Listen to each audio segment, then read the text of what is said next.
차 한잔 하듯 편안하게 내 이야기를 들어보게. 오늘은 종합부동산세, 그 말로만 듣던 종부세 개편에 대해 알려주겠네. 차 한잔하며 궁금한 거 물어보게. 자네, 요즘 뉴스 보면 마음이 좀 복잡하지 않은가?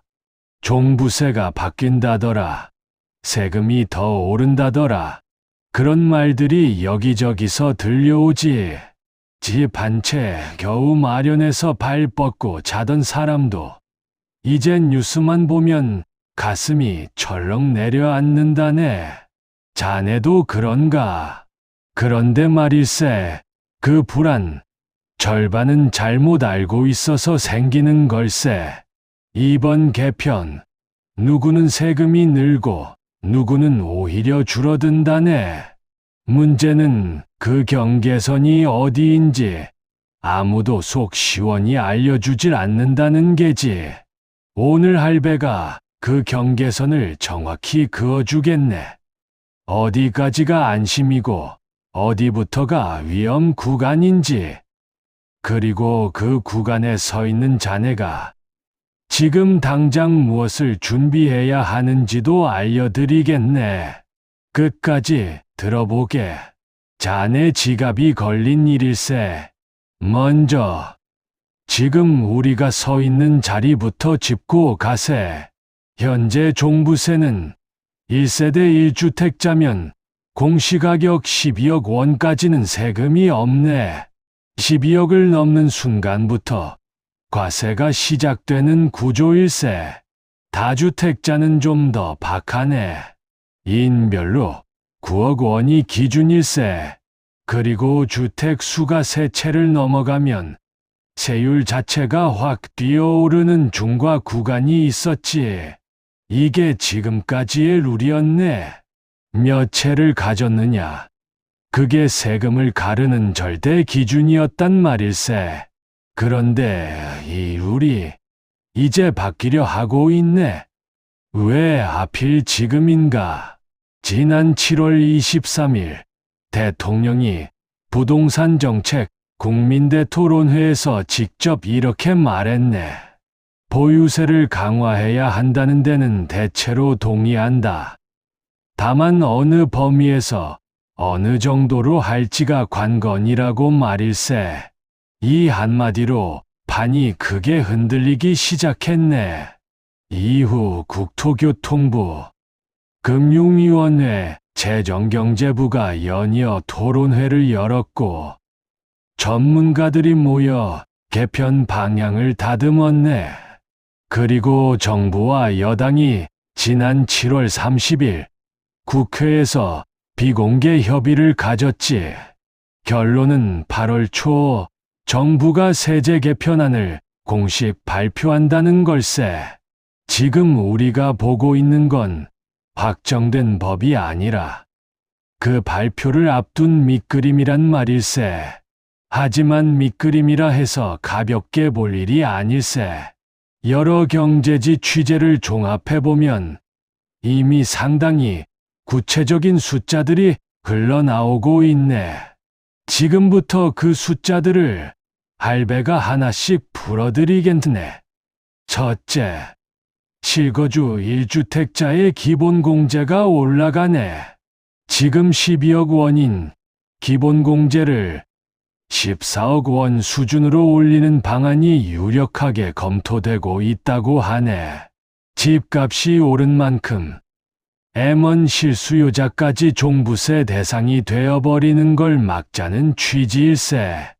가령 시가 20억쯤 되는 아파트, 공시가격으로 치면 14억 언저리인 집들이 많은데 이런 집에서 오래 실제로 살고 있는 사람이라면 오히려 세금 부담이 지금보다 줄어들 가능성이 크다는 얘길세.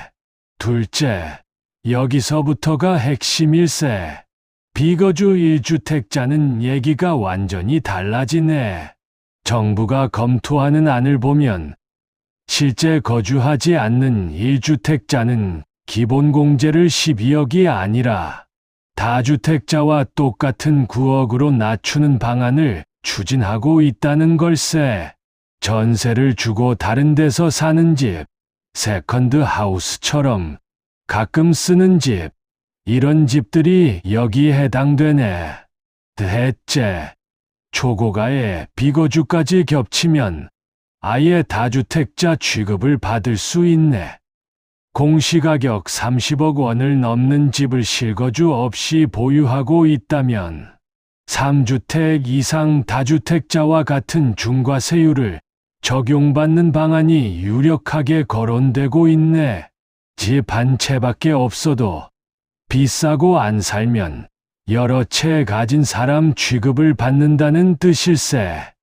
넷째, 과세 표준을 정하는 공정시장가액 비율도 손을 본다네. 지금은 60%인데 초고가 주택에 한해서는 이걸 70에서 80%까지 올리는 방안이 논의되고 있다고 하네. 이게 뭔 소리냐? 쉽게 풀어보겠네. 공시가격에서 기본공제를 뺀 나머지 금액에 이 비율을 곱한 게 과세표준일세. 과세표준이 커지면 그만큼 세금도 커지는 구조일세. 같은 집이라도 이 비율이 60에서 80으로 오르면 세금이 확 늘어나는 셈이지. 다섯째, 고령자나 오래 보유한 사람에게 주던 세액공제에도 브레이크가 걸리네. 지금은 5년 이상 보유하거나 60세를 넘으면 최대 80%까지 세금을 깎아주는데 이 감면의 상한선을 두는 방안이 검토되고 있네. 1,000만 원 안팎으로 한도를 정하는 안이 유력하다고 하네. 지금까지는 집이 비쌀수록 깎아주는 금액도 커졌는데 이제는 아무리 비싸도 깎아주는 한도가 정해진다는 얘길세. 여섯째, 양도세 장기보유 특별공제도 손을 대네.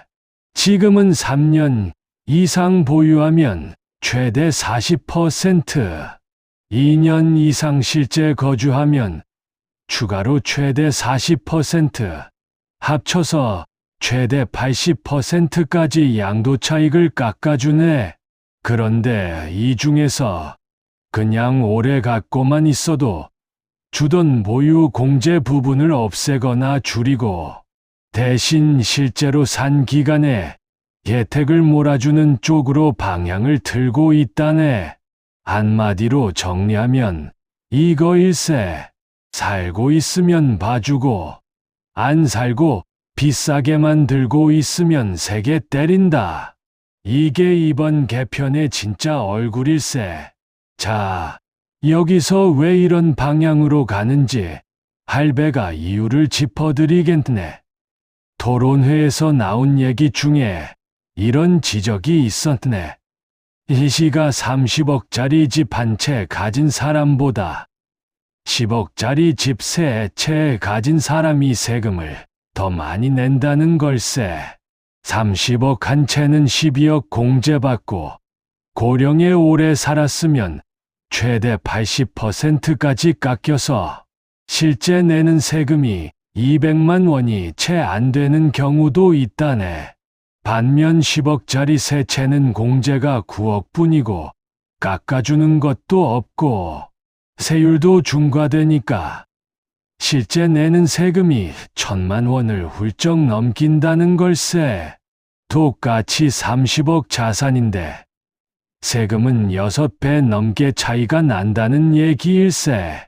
이 구조 때문에 사람들이 뭘 하느냐. 여러 채 나눠 가지는 대신 강남에 똘똘한 한 채로 몰아넣는 걸세. 그게 세금상 훨씬 유리하니까 말일세. 이걸 두고 다들 똘똘한 한 채 전략이라 불렀지. 그런데 정부가 이번에 이 전략의 뿌리를 흔들겠다는 걸세.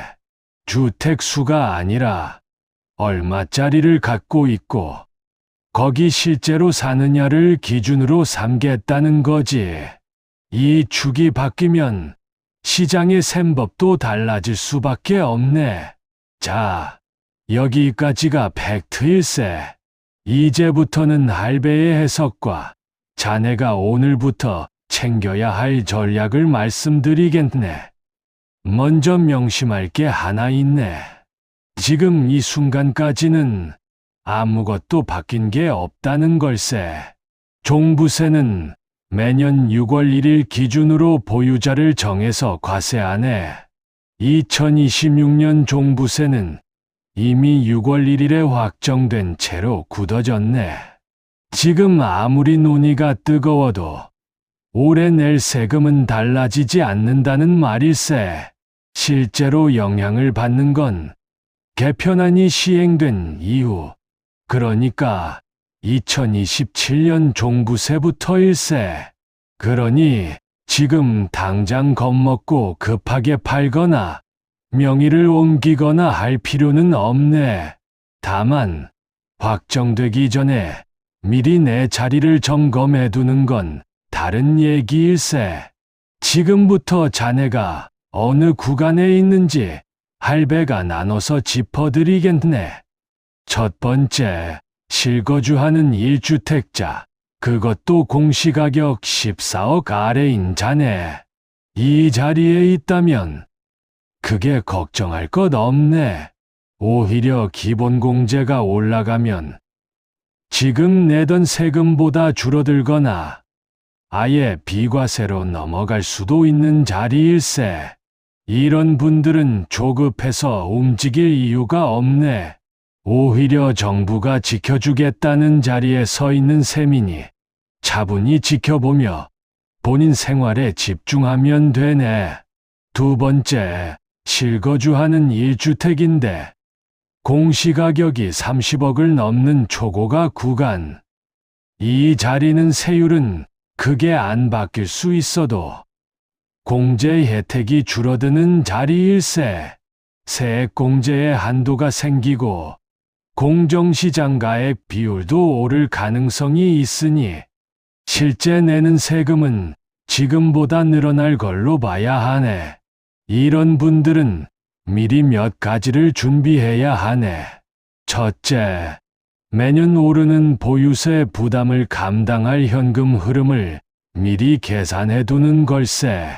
둘째, 만약 감당이 어렵다면 시행 전에 자산 구조를 조정할지 아니면 계속 버틸지 시나리오를 두세 개는 짜놓아야 하네. 셋째, 고령이고 소득이 적다면 종부세 납부를 처분 시점까지 미뤄주는 납부유예 제도가 있는데 이 요건이 완화될 가능성이 있으니 꼭 챙겨보게. 세 번째, 실거주하지 않는 1주택자, 이른바 갭투자나 세컨드 하우스를 가진 자네. 이 자리가 사실 가장 크게 흔들리는 자리일세. 기본공제가 12억에서 9억으로 줄어들고 만약 초고가라면 다주택자 수준의 세율까지 적용받을 수 있네. 이런 분들은 지금부터 진지하게 고민을 시작해야 하네. 전세를 놓고 있는 집이라면 그 집에 직접 들어가 사는 게 세금상 훨씬 유리해지는 그림일세. 만약 실거주가 현실적으로 어렵다면 개편이 시행되기 전에 처분할지 아니면 세 부담을 감수하고 계속 갈지 지금부터 계산기를 두드려봐야 하네. 정부가 다주택자 퇴로를 마련하는 방안도 함께 검토하고 있다니 유예 기간이나 완화 조치가 나올 때 그 창을 놓치지 않는 것도 중요하네. 네 번째, 다주택자. 특히 세 채 이상 가진 자네. 지금도 중과세율을 적용받고 있으니 이번 개편으로 당장 뒤집히는 자리는 아닐세. 다만 과세 기준이 주택수에서 가액 중심으로 옮겨간다면 저가 주택 여러 채를 가진 경우는 오히려 지금보다 부담이 줄어들 여지도 있네. 반대로 고가 주택을 여러 채 가졌다면 지금보다 더 무거워질 수 있으니 이 부분은 8월 발표 이후 세부 세율표가 나올 때까지 판단을 미뤄두는 게 현명하네. 5번째, 아직 집이 없는 청년 무주택자인 자네. 이 개편, 남 얘기가 아닐세. 비거주 초고가 주택의 세금이 무거워지면 그런 집들이 시장의 매물로 나올 가능성이 커지네. 똘똘한 한 채, 전략의 매력이 줄어들면 자산이 지금처럼 특정 지역에만 쏠리지 않고 조금은 분산될 여지도 생기네. 지금 당장 뭘 하라는 게 아닐세. 다만 이 흐름을 눈여겨보면서 매물이 늘어나는 타이밍, 정책이 완전히 자리 잡는 타이밍을 놓치지 않는 게 자네의 숙제일세. 자, 정리해보세. 이번 종부세 개편의 본질은 이걸세. 살고 있는 집은 지켜주고 투자용으로 비워둔 비싼 집은 세게 다스리겠다는 정부의 신호일세. 세금 정책이라는 게 결국 사람들의 행동을 바꾸려고 만드는 걸세. 이번엔 방향이 뚜렷하네. 몇 채냐가 아니라 얼마짜리에 실제로 사느냐. 이 기준이 앞으로 자네의 부동산 셈법을 완전히 바꿔놓을 걸세. 그러니 지금 해야 할 일은 딱 3가지일세. 첫째, 내가 어느 구간에 서 있는지 정확히 파악하는 것. 둘째, 8월 초 정부 발표를 침착하게 기다리며 확정된 세부 내용을 확인하는 것. 셋째, 확정된 이후에는 감정적으로 움직이지 말고 숫자로 판단하는 것. 세금은 감정으로 내는 게 아니라 계산으로 내는 걸세. 오늘 할배가 짚어드린 이 기준을 자네 상황에 그대로 대입해보게. 그럼 흔들리지 않고 다음 한 걸음을 정확히 내디딜 수 있을 걸세. 어떤가? 강남 아파트 갖고 싶나? 그럼 부동산, 비트코인, 미국 ETF 등 강남 알베와 공부하면서 같이 가세. 구독하고 찬찬히 영상들 살펴보게. 강남 입성하는 그날까지 멘토가 되어주겠네.